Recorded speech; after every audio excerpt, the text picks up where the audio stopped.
Hi everyone and welcome to Gaming365, the return of a gaming news section or segment on the channel.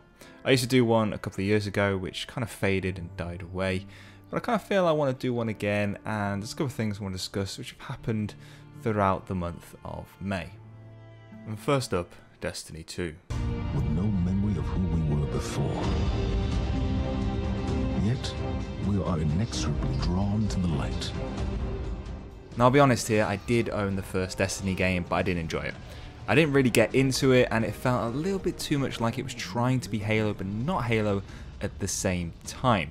However, with the Halo franchise currently down the drain at this point, I'm really looking forward to Destiny 2, especially since it's now going to be on the PC as well as console. What I'm looking for from this sequel is a better storyline, something to draw me in single player. I've not had a good single player game like this for a while that's really got me involved and really made me want to keep playing it and playing it and playing it. Similar to what the first 3 Halo games did for me. So that's what I'm hoping Bungie's able to recapture, is that same magic from the first Halo games. From the cinematic trailer, it does look like they are deepening the story, and it feels like it is encompassing more of the Destiny universe. I've not read any of the books, I believe there are some. I may do that before the game's release actually, just to get myself familiarised more with the story, and that may help me get into this game even more. Also, if you're someone that's read the books, if there are some, please let me know what they're like, if it's worth reading them to get involved in the game, or whether I really need to actually be involved in the story to get into Destiny. Personally, I feel I do. Also, what was the first game like in terms of story in the end? Did it actually come to a good conclusion? Did it leave it on a cliffhanger? And do I need to know what happened in that game to be able to enjoy this one in a single player perspective? Looking at the combat here, it is being shown on a PS4, so the field of view is very restricting. I'm hoping that on the PC we do get an FOV slider. That would be very nice indeed, and if not, we should be able to tweak that in the INI settings or some setting file somewhere. I'm also looking for the combat to be a lot more fluid and slicker on the PC, and I believe it will be. All FPSs really should be on the PC. Consoles to me feel a lot more sluggish. Even when they're running at 60 FPS on a console, they still feel sluggish to me compared to a keyboard and mouse. So that's what I'm really excited for, is seeing this franchise on the PC for the first time. Now this brings me on to one of my favourite series that I've ever played, and that's Far Cry. This is Far Cry 5 coming out in February next year, and I've liked every Far Cry since the first one, including the Instincts ones that were on the Xbox, especially since they had the map editor. So far from this teaser trailer and the other trailers that are out, it's looking fairly good. However, I've got a little bit of an issue with Far Cry 5, and I think it's an issue that quite a few people are having at the moment with this game. And it's not the controversial redneck stuff that's circulating at the moment. As I'm not American and I don't live in America, I'm kind of disconnected from all of that. The main issue I have is it's pretty much the same old Far Cry game that's been done many times over. And it kind of feels like they look at the success of Far Cry 3, which was a fantastic game, and they just try and recreate it over and over again and don't really seem to expand. However, it does look like they're expanding slightly. So in this game there seems to be helicopters and planes that you should be able to fly and navigate around the map, which makes sense due to Ghost Recon Wildlands being very successful with that. And then you've got things like character customization. So you're getting to play your own character this time. Yes, you've got a bit of a backstory, you're a deputy sheriff, but you get to choose your own gender, your own race, etc. And so that adds a little extra flavour to the Far Cry universe.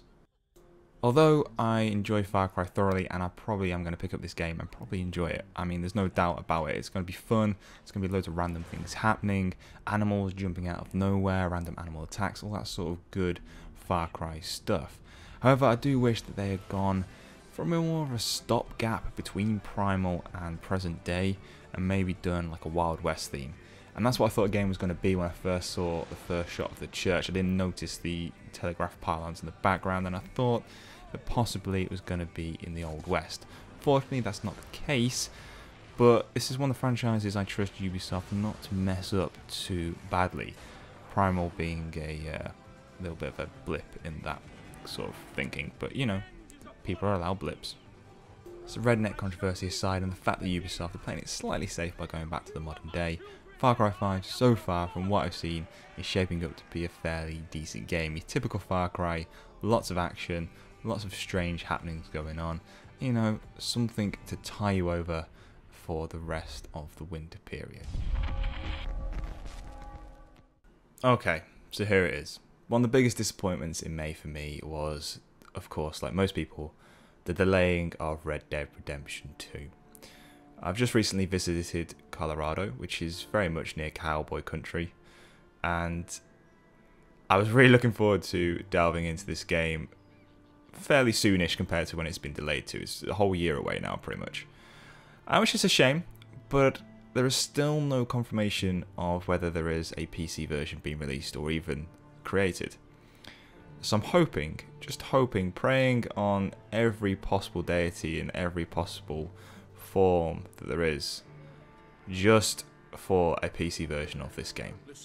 I will play it on console if that's what I have to do, but I would very much prefer this to be a PC title as well. They did it for GTA 5, I don't understand why they can't do it for this one, so I'm hoping that that is what the delay is all about. However, luckily, Red Dead Redemption 1 is currently now backwards compatible on Xbox One, and I'll be playing that shortly, so that's good. And unfortunately, last up, I have some more sad news. And that is that a game I was looking at and tracking on Kickstarter called Rise of the King has been cancelled, at least on Kickstarter. It didn't reach its goal, and therefore it's not been supported by people through Kickstarter, which I would imagine would extend the amount of development time required for this game and possibly could delay it for a number of years. If this is the first time that you've seen this game, then you're probably getting a little bit of a Skyrim crossed with a Witcher 3 type feeling, and that's very much what I got as well, and that was one of the reasons I was very much looking forward to playing this game. There is no magic in this game, it's very much like just a medieval type game, but it is set in this frozen world where survival is very much a key element of the gameplay. And you can see some elements here of some Skyrim mods that have made its way through into how crafting and things are dealt with. Whether that's intentional or not, I do not know. But the combat looks quite interesting, the gameplay looks very interesting, and the way that the story develops, and there's not really any quest markers or things like this in this game. It's very much like Gothic 2. You have to work out where you're going for yourself and work out the clues for yourself. The game is not going to hold your hand, and that is something I was very much looking forward to. Rise of the King is a third-person action-adventure game which features a unique combination of survival and investigation mechanics. You'll have to survive as you set out on your journey to investigate the disappearance of a missing boy. You'll have to gather supplies, hunt for food, and build shelter to stay alive. Combat in Rise of the King is a punishing experience. There are no health potions, power-ups, or special abilities here to help you. Knowing when to strike, dodge, and counter while managing your stamina are vital to your success. So hopefully from those features there you can get a little sense of what this game was meant to be like. Hopefully again development does continue. For me it does very much feel again like a realistic Skyrim or Witcher game. There are no ghouls or dragons or no magic. It's you and your sword, your bow and your arrow or your axe against this frozen wasteland. And that's a cool little feature, you know, it's set in this more realistic type world, yet it's a completely frozen land. Maybe you're trying to discover why it's a frozen land. Maybe magic will appear near the end of the game and you discover that magic is returning to the land and covered it in this frozen wasteland. Maybe that is the case. But for me, it's the exploration and the non-hand holding that was a real big thing I was looking forward to. Just exploring the world and happening upon things. That doesn't seem to happen too many times in games these days. With quest markers and maps with locations on them, it's difficult to get a real sense of exploration and discovery in present day games.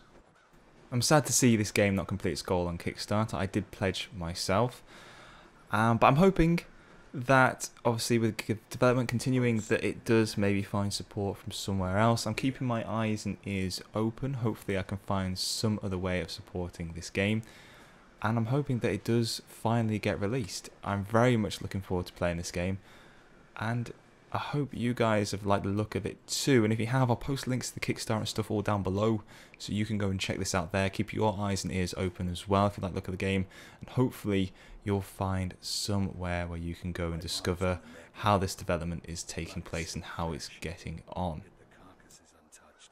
So that'll do us for this episode of Gaming365. I will be back with more of these videos, probably a little bit shorter in the future. I just wanted to get some things off my chest from last month. A few sad things though this month, obviously, with the cancellation of this game on Kickstarter, Red Dead Redemption 2 being delayed, and Far Cry 5 not quite fulfilling its promise, but probably will be a good game in the end, let's face it. So, hope you enjoyed this episode. If you have, please do drop it a like down below, and I'm definitely looking forward to your comments on this one, what you feel about these games, and just your general view and perspective on the gaming world as it is at the moment. So once again guys, thanks for watching, hope you enjoyed the video, and I'll see you in the next one.